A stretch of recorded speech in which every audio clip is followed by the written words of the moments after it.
Hay tres frases del Evangelio de hoy que quisiera destacar.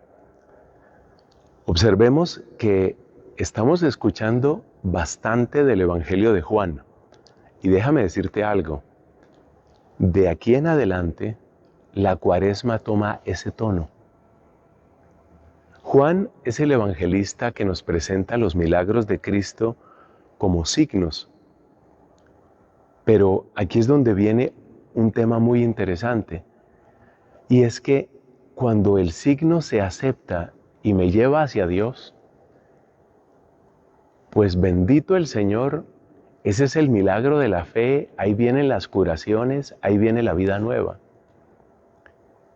Pero ¿qué pasa si el signo se rechaza? ¿Qué pasa si nosotros preferimos nuestra vida idolátrica, nuestra vida en pecado? ¿Qué pasa si nosotros preferimos esa vida en lugar de la propuesta de Cristo? Es decir, que Dios nos da una propuesta maravillosa dándonos a su Hijo, pero que hay quien acepta esa propuesta y hay quien no la acepta. Y esto tiene que hacernos pensar. Tenemos que pensarlo muy bien. Por eso, el tono del Evangelio en los días que quedan de Cuaresma, y todavía quedan bastantes, el tono del Evangelio va a ser con frecuencia polémico. Ahí aparecen controversias, discusiones, tensiones entre Jesús y los judíos. Pero esto no debe despertar en nosotros de ninguna manera un sentimiento contrario hacia los judíos, de ningún modo. Más bien de lo que se trata es de que nos reconozcamos en ellos, es decir, que comprendamos que las dificultades que muchos tuvieron para creer en Cristo son dificultades que también nosotros tenemos. Vamos con las frases. La primera que le llamó mucho la atención a San Agustín es esta: el Padre no juzga, sino que es el Hijo el que juzga. Y de hecho en Mateo 25, que es un pasaje muy conocido, encontramos a Cristo, al Hijo del Hombre, juzgando, y es cuando separa las ovejas de las cabras.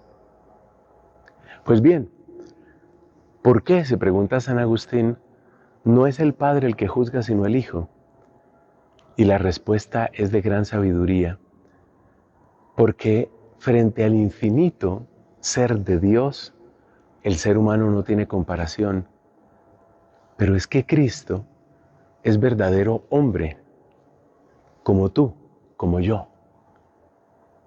Y por eso la perfección de Cristo es una perfección plenamente humana, que puede servir de criterio y de medida para mi mediocridad, para mi imperfección.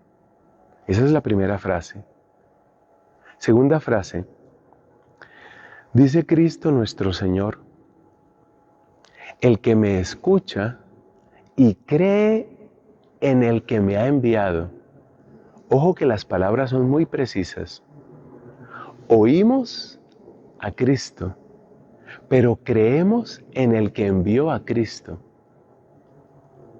¿Qué te dice eso? ¿Qué te dice eso?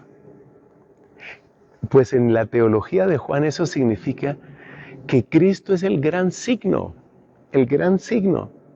Es decir, que Dios nos dio a su Hijo como ese gran signo que apunta hacia el infinito, como dice un prefacio precioso de Navidad, para que viendo a Dios visiblemente en Cristo, Él nos lleve al amor de lo invisible, es decir, la naturaleza divina que está en el Padre y que está también en Cristo.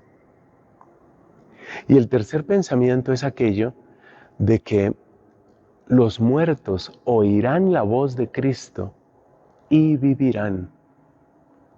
Oirán la voz de Cristo y vivirán. Y esto significa muchas cosas. Esto significa que en la voz de Cristo hay vida. Óyeme eso, en la voz de Cristo hay vida. Nosotros recibimos vida en Cristo. Incluso aquella persona que puede estar muerta. ¿Recuerdas que nos enseñaron en el catecismo que existe el pecado mortal? Aunque hayamos llegado a ese extremo, aunque estemos en el extremo del pecado mortal, nosotros podemos recibir vida en Cristo. O sea que en medio de todas estas controversias hay un mensaje profundo de esperanza. Aunque estuvieras muerto, si oyes, si abres tu oído, me refiero a la muerte espiritual, claro está, si abres tu oído al poder de Cristo, a la palabra de Cristo, vivirás y no morirás.